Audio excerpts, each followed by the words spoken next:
Another guy I love an awful lot, too. I got to cover him for 4 years at the University of Utah and saw his news the other day online that at least this portion of his life in football is done. He's on to a new chapter, is our friend and the pride of Spanish Fork, Utah, Isaac Asiata. How are you? Hey, man. Thanks for having me on. It's good to have you on today. So let's start with that. How did you know it was time? Because everybody knows at some point in time. Sometimes you're told it's time. Sometimes you know it's time. How did you know that it was time? It's kind of been something that I've been thinking about for the past couple months. For those who didn't really read my statement, I talked about it a little bit. Back when I was let go from Miami, I was kind of burnt out. I had been dealing with a lot of stress and anxiety, and was dealing with some depression and just a lot of things. It was just a lot of unnecessary pressure I put on myself from other people, and so I was ready to let all that baggage go. And when I was able to finally open up about it and let it go, I decided that I would, to make sure that I really wanted to be done, I'd train, I'd get ready and try to get signed back with another team. And, if anything, if any feelings or anything came back, then, I wouldn't put myself through that again. So, I wanted to try one more time to get signed, to start practicing and be around football as a player, and to see, if I had let go of all that baggage and was just open about it and, still didn't want to play football, then I'd call it, and so I went to Buffalo and they gave me a shot, and I was grateful for them for signing me. And I had an awesome time, the organization, my teammates, the coaches, it's awesome. I loved it there. It was only for a week, but it was a great time. But I woke up after spending, the day with my wife and my daughter and talking to my wife about it. I woke up and I decided, I just, the passion for playing as a player wasn't there anymore. I love this game and I love everything that it's given me. I'll still enjoy watching, but as a player, I was ready to be done. And, I was healthy and glad that I was able to leave the game healthy as well. And so just ultimately came down to me deciding that I was ready. I was ready to let it go. And I didn't want to keep playing for the wrong reasons or keep playing and putting my family through, my absence in their life, and then putting myself through the physical and mental strain as well, so. Not to go all Dr. Phil on you here, Isaac, but I'm just curious, was it the stress of the unknown of being on those short-term contracts, not being long-term, the stress of being away from your family, the stress of learning new systems in football, the physical toll, or was it just a little bit of all that? Yeah, I would say it was a little bit of all that. I started getting a little homesick, a few days into camp, and so I had my wife and daughter come out. I figured, maybe that'll help. Maybe that'll help me keep going. And, even having them there from that aspect, it wasn't homesick, I actually love the challenge of learning new offenses. And in the NFL, a lot of things are similar. It's just different language. So I was able to pick up, that playbook pretty quickly. But, for me, after I left Utah, I wanted to give this NFL thing a shot because I honestly didn't know what else I would do. I had just gotten married. Me and Angel were married for 6 months, and I was like, okay, I might as well give this a shot. Not saying that I didn't want to. I just, all the stress and I guess that baggage started early before I even got drafted. And there was a lot of it had to do with I was just afraid of transitioning out of the NFL, transitioning out of football, not knowing, what it was like to really work a job. The last time I had worked a job before I started, even now, the last time I had a real job was I worked at a movie theater in Spanish Fork in high school, and that was almost, 9, 10 years ago. And so just trying to figure out, what I wanted to do when I was done was scary because I didn't really know. I mean, I lied and I told people, yeah, I got some plans, but I didn't really have any plans. And now I can honestly say for the first time in my life that I'm not afraid of not knowing, if that makes sense. I'm happy with, I have some options on the table right now with things to do, and but I'm not, scared of that unknown. Well, and getting it out of your system, too, is important. And maybe giving it that last week in Buffalo just to make sure, right? Just to make sure that was the right thing was important. How was I'm sure Buffalo had signed you hoping you'd stick around. So when you went and met with them, how were they? Were they understanding? Yeah, you know what? God is a big part of my life, and I honestly believe He put me in Buffalo for that exact situation, to be able to retire on my own terms and around people who, even though they had only known me for a week, handled it awesome. I went to my position meeting that morning, and after my position meeting, I went up to my old line coach, and I told him, I was like, hey man, I'm ready. I'm ready to be done. And Bobby Johnson is his name, and he's a great coach. I loved him. He was a good guy. He was a great coach, and he was, he respected my decision. He told me, to my face, that I would rather you retire than be here and fake it, because this game is not a game you can play when your heart's not 100% in it. He's like, I would rather you retire than have to put yourself through that for X amount of years, and so he was great. Sean McDermott, I went and talked to him afterwards as well, and he also handled it with class. He was super receptive and respectful, and as well as the GM, and the whole organization was awesome. Everybody, nobody questioned it, nobody judged my decision. Everybody was supportive and happy, and there was a lot of positivity around it, and I don't know what it's like anywhere else, but I don't know, but I feel like it was everything happened the way it was supposed to happen, and I'm grateful that I was able to do it there in Buffalo with that great organization. So. Well, Isaac Asiata with us here on the Bill Riley Show today here on ESPN 700. I didn't want this to be all super heavy. By the way, did you call the theater back to see if they had your job for you still? There's actually I think a Petco where it is now. That theater's closed.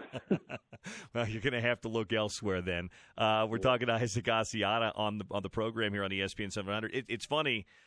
You chose to retire. Utah football experienced something of that nature the other day too. A guy that they had expected to come in and play and start at linebacker where they had a need because Chase and Cody are gone. Manny Bowen went into Kyle Whittingham's office a couple of days ago and told him he's done too. Didn't have the heart. His head wasn't in it. His heart wasn't in it, and he's got to kind of move on to a new chapter in his life as well. And it goes back to what you said a minute ago, Isaac. Football, whether you're playing in the Pac-12 at Utah or in the NFL, it's a brutal game. You can't be halfway in, can you?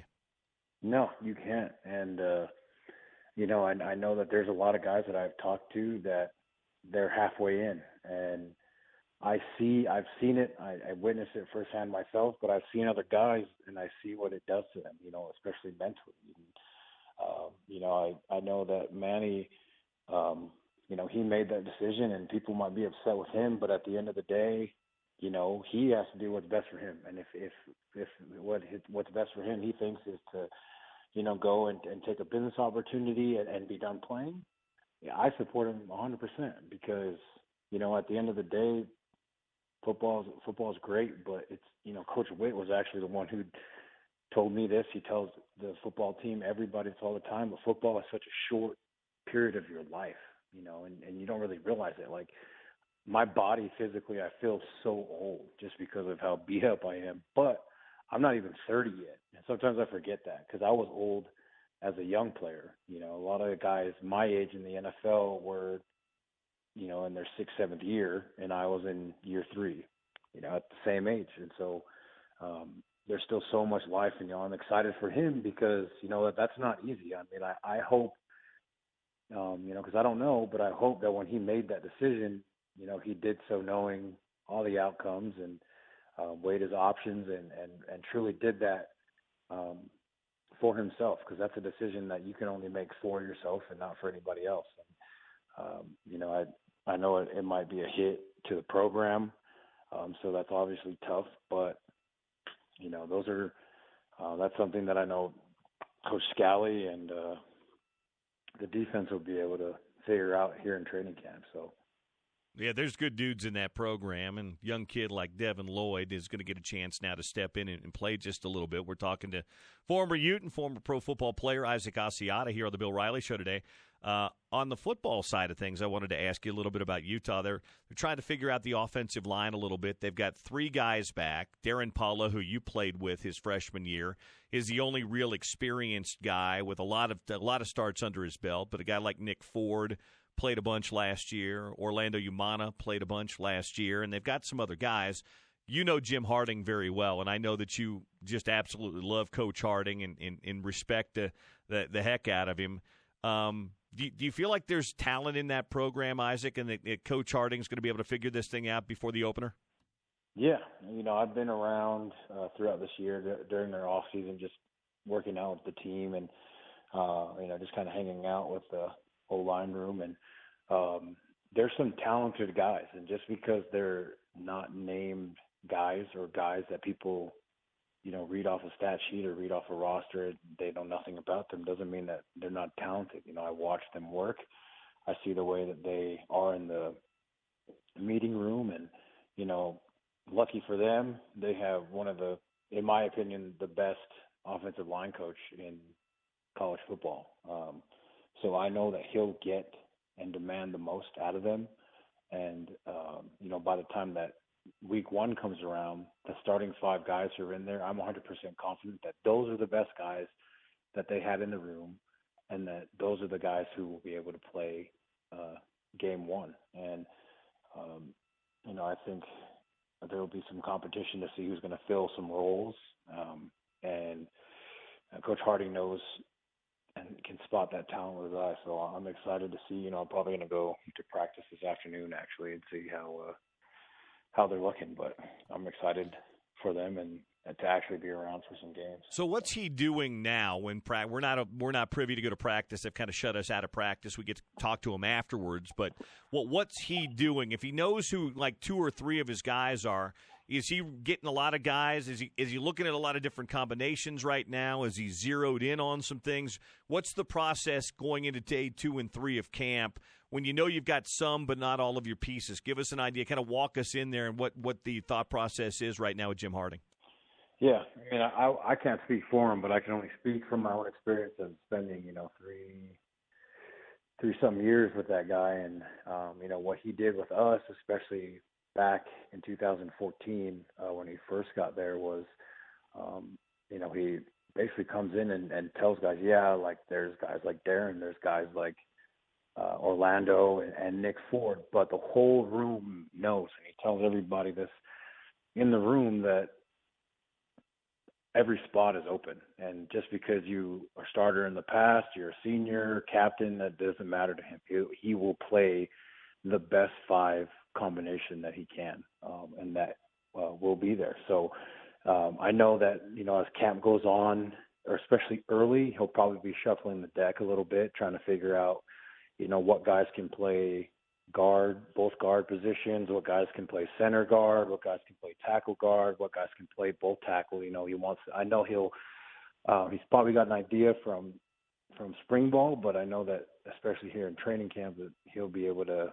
really figure out what each guy's role is going to be.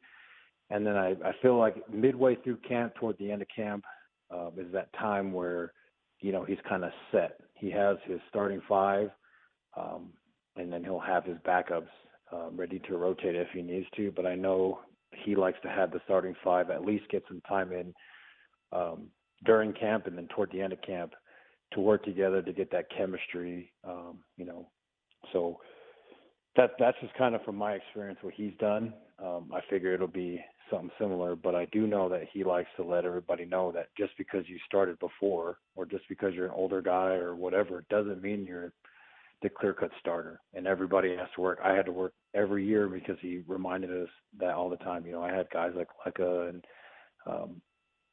Lecca was trying to push me for my spot. And, I was fighting with Junior Salt back in my early years to start as well. And so, like I said, that guy doesn't play favorites. He's not into that game. He's into the game of doing his job and doing his job the best way that he can. And so I know that opening day, the best five are the best five in the room. So. Question about a guy that's not there yet. I'm not asking you about him specifically, but they've got a JC All-American, a kid named Bamadelli Luceni, who's supposed to be here. He's not here yet. Kyle Whittingham said they hope to have him there by next Wednesday. When it's an open competition and he's a guy that they were looking for, how tough is it to jump in? He hasn't been there for summer conditioning, Isaac. He wasn't there for the spring, but he's apparently a very good junior college lineman. In your experience, how far behind will he be if he doesn't arrive till next Wednesday? It'll definitely be an uphill battle for him, but, something similar to the situation is when Garrett Bowles came our senior year. And Garrett was behind as well, and even though Garrett was there with us, during the summer and at the start of camp, this new kid will have to, it's all really up to him. He'll decide, what will happen to him and if he'll play. Because if he's, the first day he gets in and he gets the playbook, if he's not spending every single minute of his off time studying the playbook and trying to understand the plays and how the offense is ran, then they won't put him in. And if he's not in shape, they won't put him in. So it really does come down to him and how hard he's willing to work to get there. Because I know that if he can play, if he comes in next Wednesday and he knows his stuff, he's in shape and he's ready to go, Coach Harding won't have any bias. He'll put him in if he believes that he's the best one to play at that position. Ideally, when do you think Jim would like to have that line locked in, those five locked in? Week before the game, 10 days before the game? What? It's not going to be obviously beginning of camp, but what's kind of the drop dead day where you like to have those five guys locked in, Isaac? My guess is probably 10 days to a week before the first game. I know that by the time they begin prep for the first game and they start game planning, they'll have that five set. There might be a few pieces that, he might rotate around, or, if there's like 6-7 guys that are like the best guys, he'll rotate because that's what he did with us too. But, I believe that at least a week or once they start game planning for BYU is when they'll have that starting five set. Any thought on you moving Darren from the right side to the left side? Should that be an easy move for him at this point in his career? Yeah, Darren's a versatile player. He's long and he's athletic. I think that if they gave him ample amount of time to, get used to the technique, switching the technique over in your head is not always the easiest. But, I know Darren would be up to the challenge and he'd be willing to do it. And I think he can do just fine. And if something happens where they might need to have another tackle at left tackle, then they'll do it. The best left tackle will be there. But if the move is to have Darren go over there, I believe that he could do it. Hey, thanks for coming on today. Really appreciate it. I'm really happy that you're in a good spot right now with life and football being done, and I'm excited to see what's next for you, and maybe I'll see you up there at practice today. Okay, sounds good. Thanks, Bill. Thanks for having me.